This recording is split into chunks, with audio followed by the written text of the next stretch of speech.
Bill, today on Tittle Tattle, we're going to be talking about a topic I may know just a little bit about.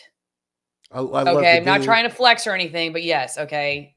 And you know what? These have my real name on it. They have my real name on it, and Journalism's last outlaw. I didn't fake it. I didn't send these in and then reinscribe my name later.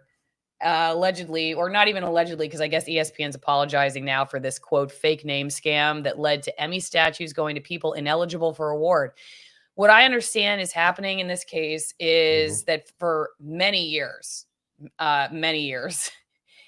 somebody or several people at ESPN were applying for awards in categories for which the people that they later wanted to give the trophy to would not have been eligible, like Aaron Andrews, for instance, would not have hmm been eligible in a particular category. So they submitted it under Eric Andrews, won the award, and then put Aaron Andrews on the trophy later, and were able to basically get a bunch of awards, not necessarily the product wasn't fake, because from what I understand, they're submitting real work that ESPN did. Right. They're just submitting it under names that would not have been eligible to win the award in order Correct. to get more Emmys, hmm which is got to be one of the funniest ways to win an award, which I think is kind of useless anyway. I mean, I was doing kind of a joke flex there at the beginning because hmm Emmys are Emmys are like news prom. That's what we call them. We call them the news Yep. prom. And it's not like winning a Murrow. I would say like a Murrow would be a much higher scale, tougher to win award, though all of them at this point are so politically charged. It's Yeah. really hard to put any weight in any of them. But the Emmys of all of them are the ones that you're just like, this is nice to dress up and maybe have dinner tonight together. But like, come on, guys, really? There's one guy I know who's won almost 100 Emmys. To me, Mhm. it's like if you can win 100 of anything, does it really Yeah. matter if you can win Yeah. 100 of something? Bill, what do you Ca- think of this? Okay. Well, hold on. Before we go any further, I think we need to explain to the people when it comes to the local level, what does an Emmy in news uh, what's the process? Because there's not an Emmy committee that just picks out they watch every news station in America and say, oh, they're the best at this and they're the best at that. No, you actually have to apply to submit something to be considered for Emmy nomination. Okay. And on top of that comes a cost. You have to pay out of pocket. It used to be back in the day that your station would pay for the costs, but they stopped that. Allie, what about the mid 90s, maybe the late 90s? I mean, did you have to pay for yours? Oh yeah, the Okay, station paid. That was the only reason why I was willing to do it, was because they exactly. paid the entry fee. But oh yeah, Yeah. and then they're regional too for news. Yes. The rate is Yes. like the Northwest region, the Southwest Mhm. region. Then the sports is sports Emmys, right, Yes. Bill?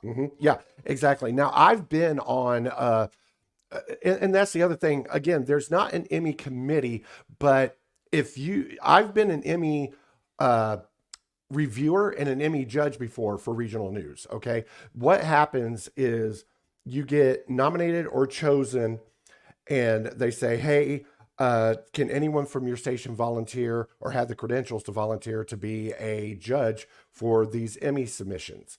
And I've been that person before. I've judged, I don't want to say specifically because I can't.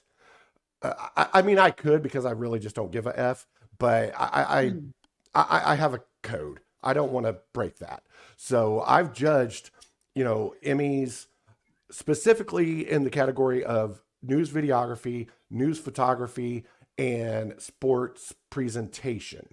So, Bill, it's before not. you go any farther about Mhm, what it was like to judge the Emmys, all right? mhm. Heads up to everybody. This Okay. stream is going to cut for people very soon, the next minute or two, if you're not a supporter on locals. But if you want to be a supporter elsewhere, like buying my wine, don't The forget Emmy of wines. AllisonWinePromo.com.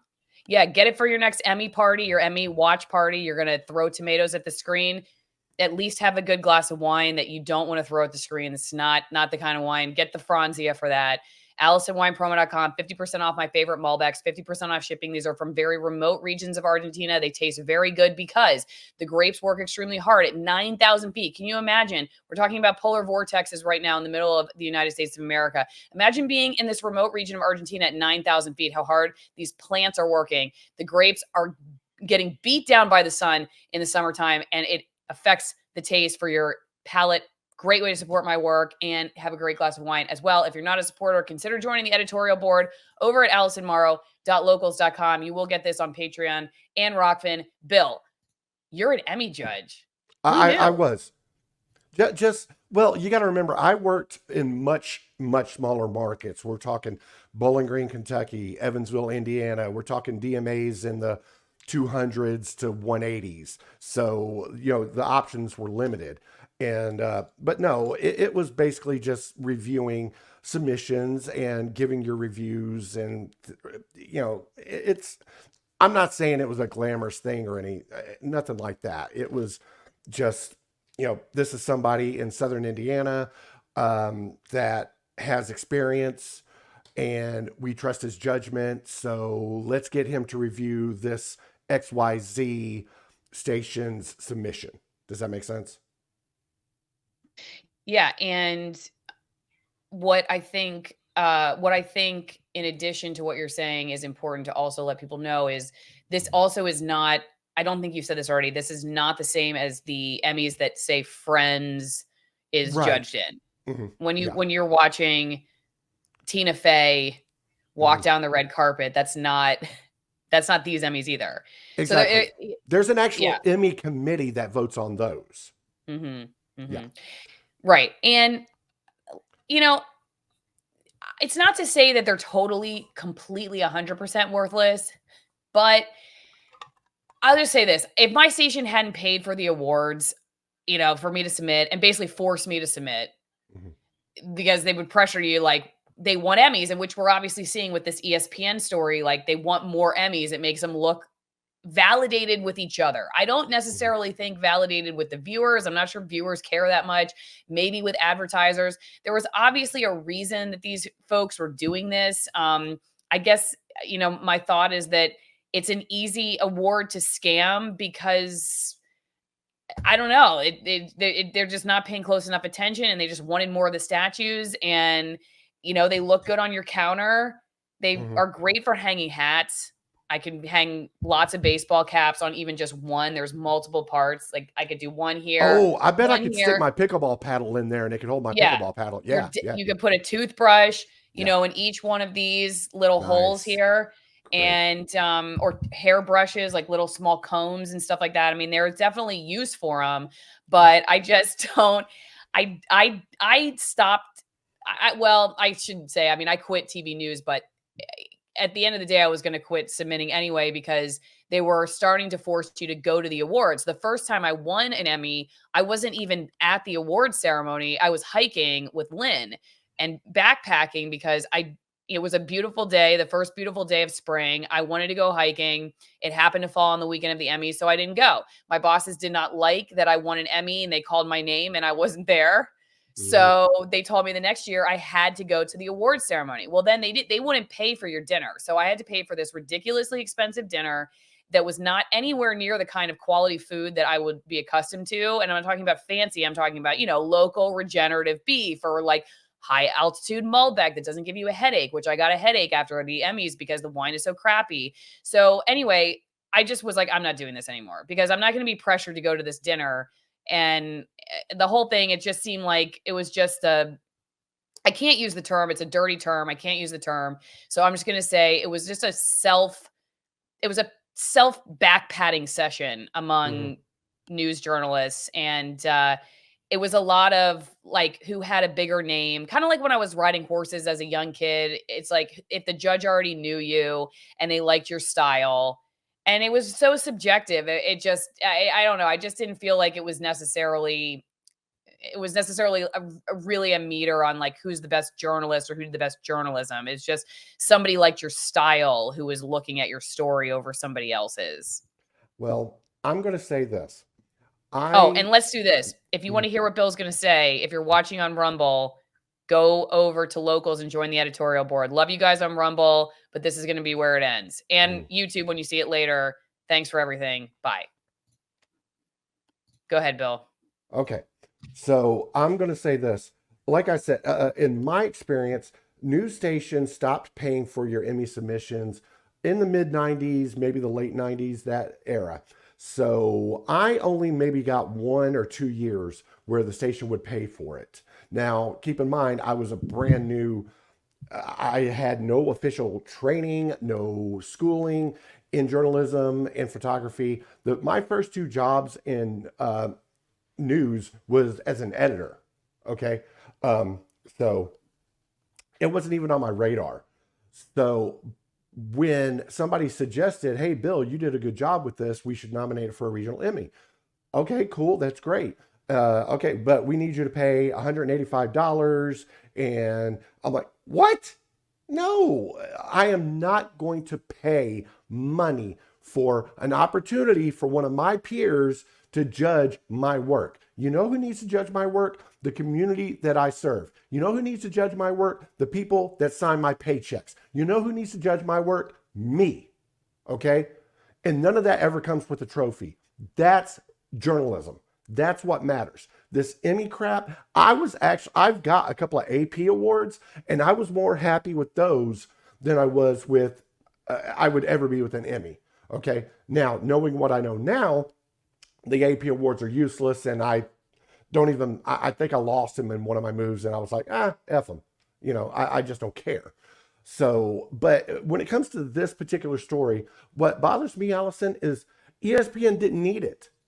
No one cares that ESPN won these Emmys or not. That's so true. Yeah, ESPN doesn't need it. It's like, if a college football team cheats, if they win the national title, but turns out they were cheating all along, okay, then that's bad. But if you cheat and you still don't win, then what's the effing point? So ESPN, they are the worldwide leader when it comes to sports news, whether I like it or not. So they didn't need it. So why do it? But you know what? I'm not going to say this person's name, but the person I was talking about has won like 100 Emmys. I mean, he doesn't need them either. Why does he keep applying for them and like keep winning when some other person who's never won one before might really appreciate getting the chance to win one? I don't know. It's a similar thing. Like why? Just like bow out and let somebody else win it for once. Yeah. What, you won the regional title for, football 30 years in a row. Well, no one cares. You don't need that. So, I mean, I don't understand why ESPN felt the need to cheat other than they wanted to stroke somebody's ego. And we should be clear, ESPN itself, allegedly the leadership has apologized, but you never know. I mean, maybe they were all in on it and they knew what was going on. They're just blaming their employees. This was one of the funniest parts that I've read for analysis here from Awful Announcing. The list of fake producer names was ridiculously close to the on-air talent to theoretically make the re-engraving process easier. Lee Clark was a placeholder for Lee Corso. Dirk Howard was there for Desmond Howard, and Chris Fulton for Chris Fowler, even Eric Andrews for Aaron Andrews. It's so brazen and yet so obvious, you almost have to marvel at how it could go on for years without being noticed. Were Harry and Marv from Home Alone behind this? That's pretty good. And then they say that ESPN has gone and besmirched the good name of the sports Emmys, and now the sports media world may never be the same again. I mean, I'm sorry if you really feel like the sports Emmys were, like you've lost your faith in sports journalism because of this. I'm sorry. I'm sorry that you've been hanging on for so long. Yeah, I lost that over a decade ago, and it had nothing to do with the Emmys. I promise you. It's got so bad. The Emmys just aired, I think it was this past weekend maybe, and it was the lowest rated Emmys ever. They only drew 4.3 or 4.5 million viewers. You can put some of that on people cutting the cord, but not that much. I mean, people just don't care anymore. We are tired of seeing the elites pat each other on the back and take home a paycheck for it. We are tired of seeing corporate sponsorships just run amok and control what we watch. No one cares anymore. I'm kind of proud of Americans for that. In a way, I don't want to say it's a protest, but it's definitely a big to, elites patting themselves on the back. Lowest rated Golden Globes, Emmys. I hope the Oscars suck so bad. I really hope the Oscars draw like a 2.1 rating. I really do. Well, Bill, I'm going to say this because people might be watching later. I will maybe on YouTube put this up. I do have a PO box if you want to support there by sending me a letter, sending me a check, sending me your lottery tickets, cash, whatever, lint, pocket lint, nothing edible, nothing creepy, no anthrax. PO Box 3355, Denellen, Florida 34432. So thanks to everybody who's been supporting through the mail. I really love getting your letters. It's been very enjoyable. And then all you health nuts out there, don't forget to get your vitamin D, your omega 3s by getting some greenpasture.org. Use Allison10 at checkout for 10% off your order. I take the fermented cod liver oil, concentrated butter oil blend. I've been taking it for over a decade. It is great for teeth. It's great for seasonal affective disorder if you get kind of gloomy in the wintertime, and has all kinds of great health benefits.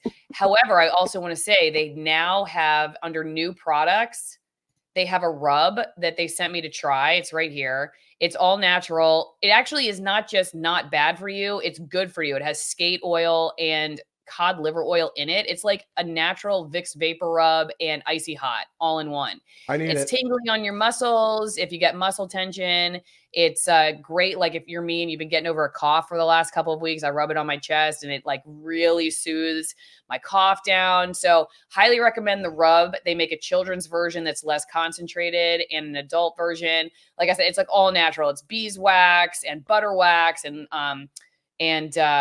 camphor oil, I think, which is like from the laurel tree, and then a bunch of essential oils and skate oil and cod liver oil. And it's just really good stuff. So go check that out. Okay. Thanks to Green Pasture for supporting. Bill, let me take a couple comments and questions before we go over on locals, alicetomorrow.locals.com. Someone was talking about how, is this a way to get promoted, basically? In other words, here, Brisbane, does winning an Emmy increase your value at contract time or just increase an ego? Me personally, maybe. I mean, I think yes, the stations do like to say that they have all these Emmys, so it's not going to hurt you for sure. Yeah, it probably does help, but not necessarily just because of the award, but because it means that you're doing the kind of work that the boss man likes. Right, Bill? Well, yeah, part of that, but I also think that it shows a possible employer that you're willing to invest in yourself, and employers do like that. Mm-hmm. Yeah. I mean, they like the bells and whistles and stuff like that. Yeah, absolutely. They don't like people necessarily always like me who are they like, I would say I'm a pretty loyal employee until you tell me that I can't be a journalist anymore, in which case then I'll leave. But I'm loyal in the sense that like I'm not gonna like I'm gonna take myself and my craft seriously, but for the team and for the purpose of the craft itself, not to win an award. I knew many people in the business who were there for the award. They were there to get the award-winning piece. They wanted to get that assignment. They knew they were going to submit at the end of the year for the Emmys. And so I think maybe employers do like that, but I think they should beware of that. I think they should beware of the people who are just there for the awards, even though they kind of do like it. I would also say, like, if you work really hard and you didn't win an Emmy, but they know they can depend on you to make your deadline and stuff, it probably doesn't matter that you don't have an Emmy. But I would say they like it.